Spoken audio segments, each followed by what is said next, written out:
Al iniciar esta quinta semana del tiempo de Cuaresma, la Iglesia nos invita a reflexionar en el texto de Juan 12, 20 al 33.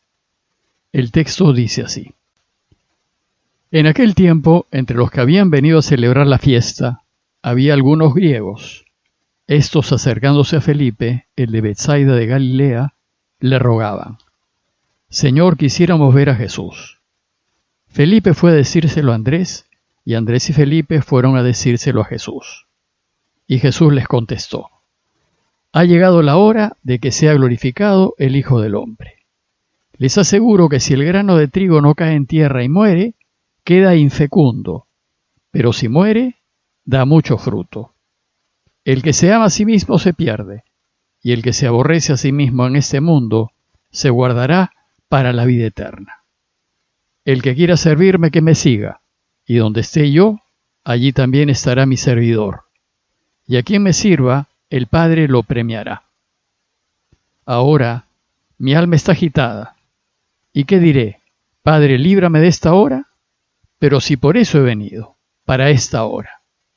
Padre, glorifica tu nombre. Entonces vino una voz del cielo: Lo he glorificado y volveré a glorificarlo. La gente que estaba allí lo oyó y decía que había sido un trueno. Otros decían que le había hablado un ángel. Jesús tomó la palabra y dijo: Esta voz no ha venido por mí, sino por ustedes. Ahora va a ser juzgado el mundo. Ahora el príncipe de este mundo va a ser echado fuera. Y cuando yo sea elevado sobre la tierra, atraeré a todos hacia mí. Esto lo decía, dando a entender la muerte con la que iba a morir. Juan nos dice que el relato que les he leído sucedió a puertas de celebrar la Pascua judía. Como saben, la Pascua era una de las principales celebraciones religiosas del pueblo judío, y venía mucha gente de todas partes de Israel a celebrarla. El texto de hoy nos dice que a la fiesta también fueron algunos griegos.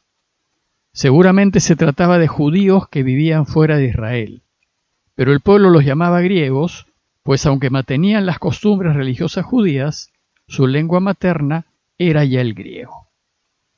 Juan nos hace notar que las noticias acerca de Jesús habían llegado a tierras lejanas y que muchos judíos griegos habían oído de Jesús y querían conocerlo.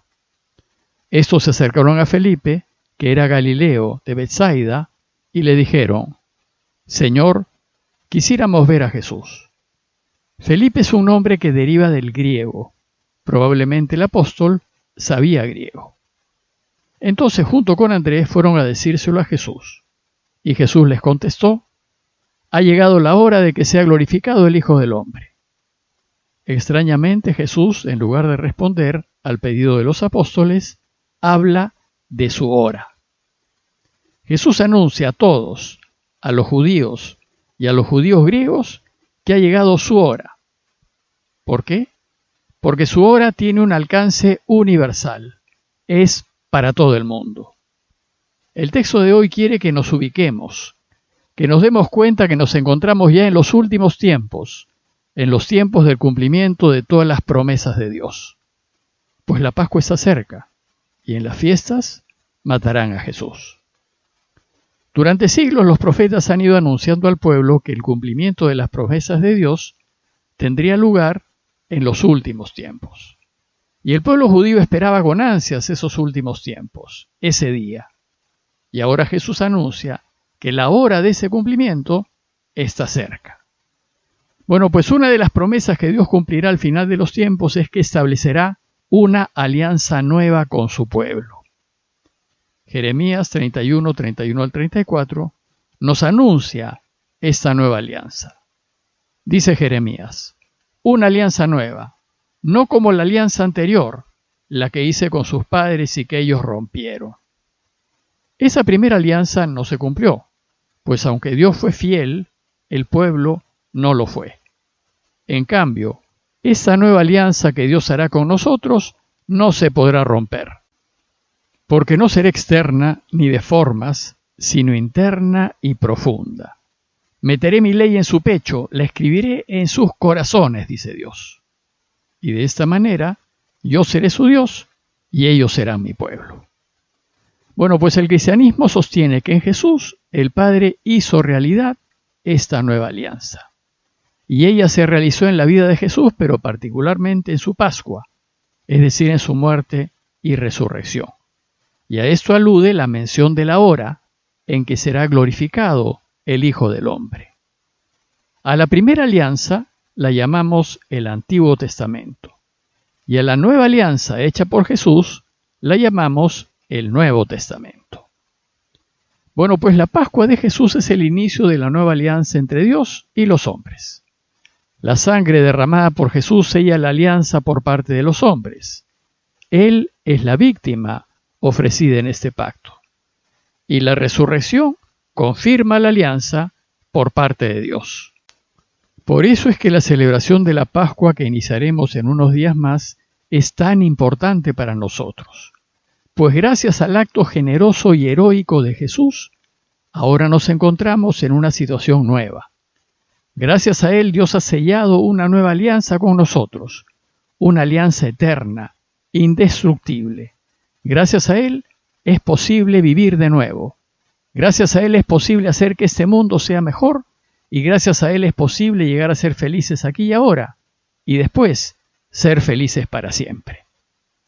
Entonces, al anunciar la llegada de su hora, Jesús nos ofrece 3 enseñanzas que explican su sentido.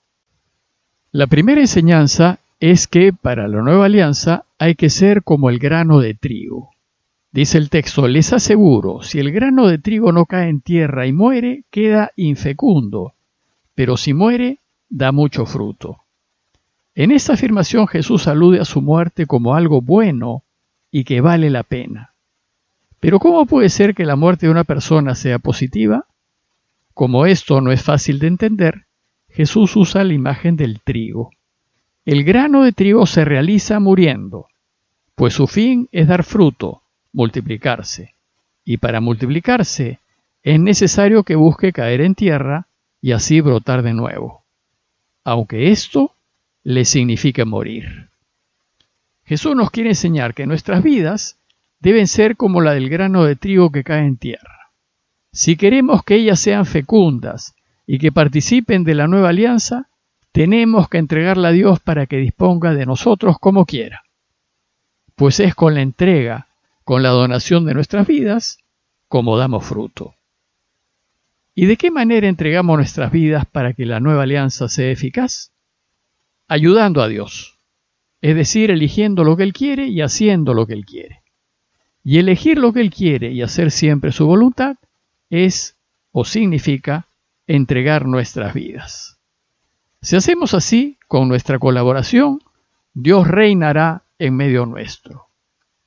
Pero no es que Dios dependa de nosotros, sino que Él ha querido que sea así. Él ha querido respetar nuestra libertad, no forzarnos a participar de su reino y reinar con la colaboración de los que quieran ayudarlo. La segunda enseñanza es que el ser como el grano de trigo supone evitar todo egoísmo y más bien actuar con generosidad. Por eso dice el texto: el que se ama a sí mismo se pierde. Es decir, aquel que actúa de forma egoísta y no se entrega ni colabora, no participará de la nueva alianza, ni de la vida que trae, ni de su felicidad. En cambio, el que se aborrece a sí mismo en este mundo, se guardará para la vida eterna. Es decir, quien se dona a sí mismo y pasa por encima de sus deseos e intereses personales, el que se entrega a la causa de Jesús y sigue su camino, le convenga o no le convenga, ese vivirá. El que es capaz de hacer como el trigo que cae en tierra y muere, a fin de propiciar la vida, ese tendrá la vida eterna. Y la tercera enseñanza es que para ser como el grano de trigo y poder dar fruto, hay que hacer como Él y estar donde Él está. Dice el texto: el que quiera servirme, que me siga, y donde esté yo, allí también estará mi servidor, y a quien me sirva, el Padre lo premiará. Aquí se pone difícil la cosa, pues su camino puede llevarnos a la muerte. Esto ciertamente es algo que nadie quiere, Tampoco lo quiso Jesús. La posibilidad de morir nos angustia, así como también angustió a Jesús. Por eso, ante su captura y su muerte inminente, Jesús dice: ahora mi alma está agitada. ¿Y qué diré? Padre, líbrame de esta hora. A la luz de su cercana muerte, Jesús rechaza la tentación de abandonar y afirma: por esto he venido, para esta hora. Padre, glorifica tu nombre. Y entonces el Padre lo consuela y le confirma su camino. Y en ese momento se escuchó una voz del cielo: lo he glorificado y volveré a glorificarlo. Efectivamente, solo el camino de Jesús es el que produce vida y establece la nueva alianza entre Dios y nosotros. Si queremos participar de esta nueva alianza y vivir para siempre, tenemos que caminar su camino. Si lo hacemos, estaremos donde Él está y el Padre se ocupará de nosotros y nos premiará. El Evangelio termina con la confusión de la gente. La gente que estaba allí y lo oyó decía que había sido un trueno. Otros decían que le había hablado un ángel.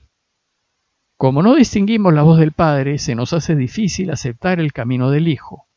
Por eso es necesario buscar a Dios en la oración, para distinguir lo que Él quiere de nosotros. El relato concluye con la afirmación de Jesús de querer ser trigo para el mundo. Cuando yo sea elevado sobre la tierra, atraeré a todos hacia mí. Y esto lo decía para darnos a entender que iba a morir crucificado. En conclusión, los invito a preguntarnos. Primero, ¿estoy dispuesto a ser como el trigo y dar vida para que Dios reine? ¿Estoy dispuesto y deseoso de colaborar con Dios en lo que quiera? Segundo, ¿estoy dispuesto a ser generoso y a poner el bien de los demás por encima de mi propio bien, de mis deseos y de mis gustos personales? Y tercero, ¿estoy dispuesto a caminar su camino aunque ello nos pueda llevar a dificultades y hasta muertes? Pidámosle pues al Padre ser capaces de distinguir su voz en medio del ruido del mundo, a fin de poder elegir y hacer lo que Él quiere.